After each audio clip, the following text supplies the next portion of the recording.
మీరు 60 years age వచ్చినప్పటికి 3 క్రోర్స్‌తో రిటైర్ అవ్వాలనుకుంటున్నారు. బట్ మీ కరెంట్ ఇన్‌కమ్ మంత్లీ ఓన్లీ 30,000 ఉంటే మీరు మీ గోల్‌ని అచీవ్ చేయగలరా? పదండి మనం ఒక 2 సినారియోస్‌లో ఇది చూద్దాం. సినారియో 1 మీ ఏజ్ 25 అనుకుందాం. సో మీకు 35 ఇయర్స్ ఉంటుంది మీరు మీ కార్పస్ బిల్డప్ చేయడానికి. సో మీ గోల్ అచీవ్ చేయడానికి మీరు మంత్లీ ఎంత సేవ్ చేయాలి? సో ఎక్స్‌పర్ట్స్ చెప్తుంది ఏంటంటే మీ సాలరీలో 15-20% అయితే సేవ్ చేయాలి. సో దీని ప్రకారం చూసుకుంటే 30,000కి 4,500 అన్నమాట.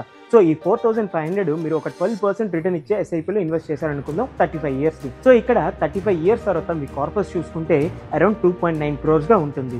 ఇక్కడ మీరు కన్సిడర్ చేయాల్సింది ఇంకోటి ఏంటంటే ప్రతి ఇయర్ మీ ఇన్కమ్ పెరుగుతుంటే మీ ఇన్వెస్ట్మెంట్ కూడా పెంచడానికి ట్రై చేయండి. ఇప్పుడు సెకండ్ సినారియో చూద్దాం. ఇక్కడ మీ ఏజ్ 35 అనుకుంటే మీరు మంత్లీ 4,500 ఎస్ఐపిలో ఇన్వెస్ట్ చేస్తే 60 ఇయర్స్ వచ్చినప్పటికి మీ కార్పస్ ఓన్లీ 85 lakhs ఉంటుంది. సో మీ 3 crores టార్గెట్ రీచ్ అవ్వాలంటే మీరు మినిమం 16,000 రూపీస్ అయితే ఇన్వెస్ట్ చేయడం స్టార్ట్ చేయాలి. సో దీన్ని బట్టి మీకు ఏం అర్థం కావాలంటే మీరు ఎంత ఎర్లీగా స్టార్ట్ చేస్తే అంత తొందరగా మీరు పెద్ద కార్పొరేషన్ అయితే బిల్డప్ చేయగలరు. దీన్నే